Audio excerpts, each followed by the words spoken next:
Welcome back to Fix It with Feng Shui Q&A, where I answer your Feng Shui questions. So if you have a question or even an energy question or a part of your life that you want to boost the energy in, let me know in the comments below and I'll feature your question on a future episode, or I'll answer it quick in the comments depending on what it is. So I got a great question this week, and it was, what do you suggest that I do to get the energy going?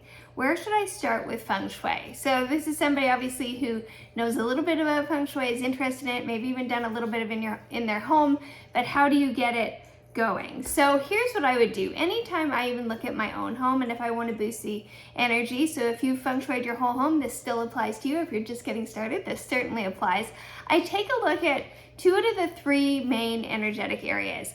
And the first area I look at is the front entrance. And why do we do that? Well, our front entrance, our front door in our home, so that is the door that the builder would deem the front door. A lot of times in our homes, we use a different door other than that front door. Like we have a door coming in from our garage, so that's the door we use the most. But when I'm talking about your front entrance, I'm talking about the one that the builder would deem the front entrance. This is where these specific cures go. So I would focus there. Why?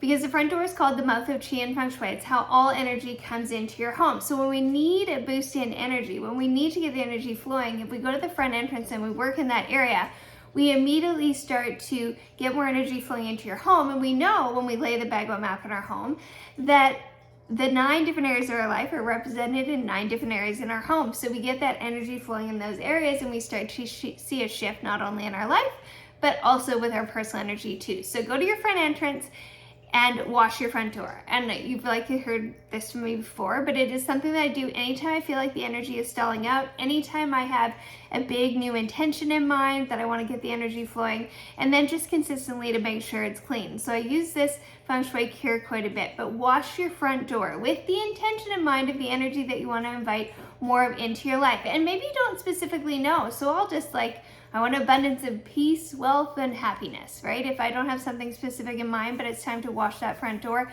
that's what I'll do. The other thing that you want to do is you want to open your front door every day. You want to invite the energy in.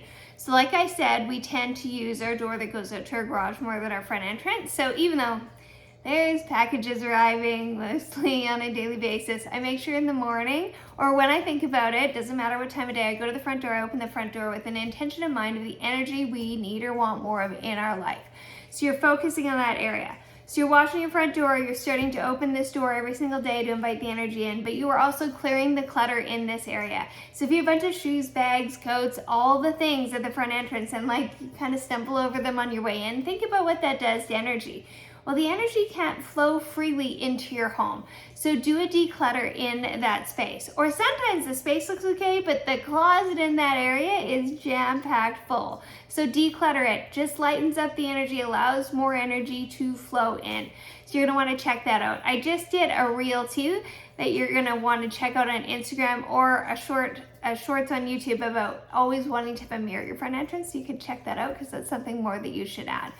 But we're decluttering inside, and then also do some clutter clearing outside. So if you have any dead plants or flowers, those are dead energy. Let's get rid of those outside. Maybe it's time to sweep, right, to invite some new energy in. Maybe you need to shovel, depending on where you're from. So getting that whole front entrance inside and outside cleaned, decluttered, in order to allow more energy to flow in. That's where I would start Feng Shui-wise, and that's also where I start when we want something new in our lives, or I feel like the energy is stalling out, because you are the energy keeper in your home, and it all begins at home. And so when you start doing these things and having this tool like Feng Shui to be able to shift the energy, you begin to quickly realize you have a lot of control over what's happening in your life and the experience that you're creating. The second area I would go to is the primary bedroom. And why would I choose this to get the energy flowing? Well, this is a love energy area in your home. It might be in that back right corner, the relationship area, which means it's in the ideal location for a primary bedroom.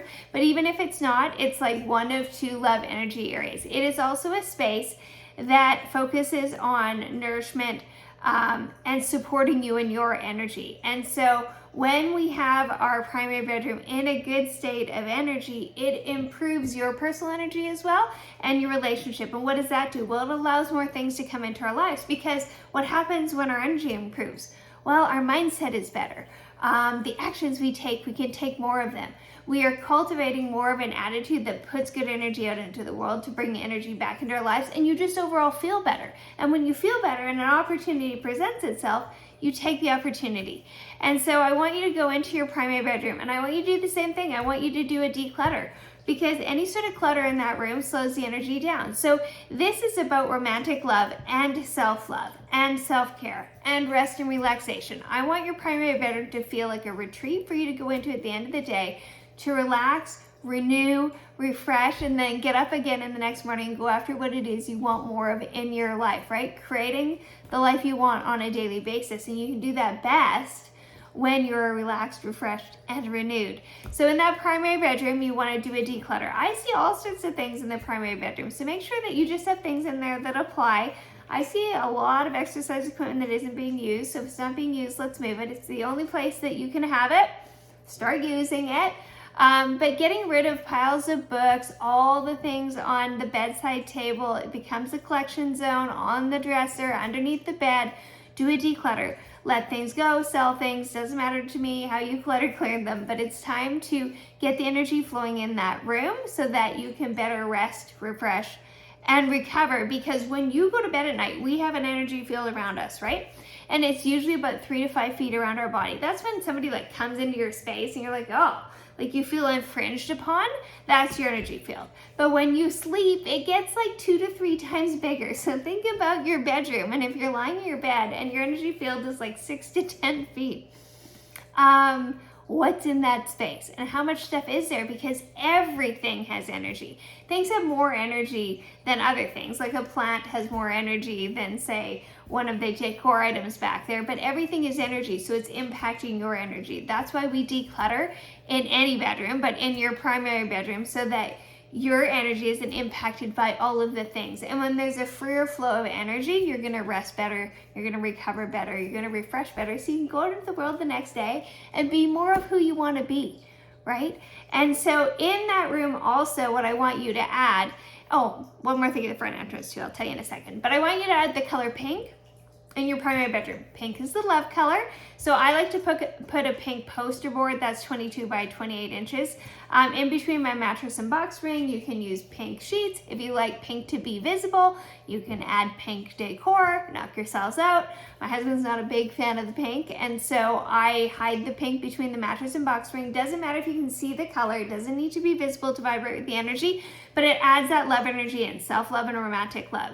So declutter, add the color pink. And then at the front entrance, I forgot to tell you this, but I want you to add the color red outside.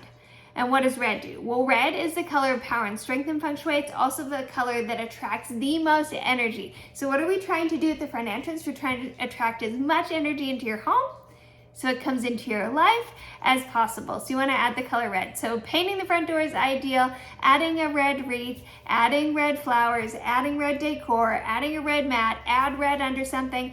I like to paint my front door red, and then I paint a color over that matches it, but you can kind of choose what you want to do. But add some red at the front door. Just don't add anything dried. That's dead energy. We want to add red at the front door with the intention of attracting energy into your home and into your life. So this is where I'd start.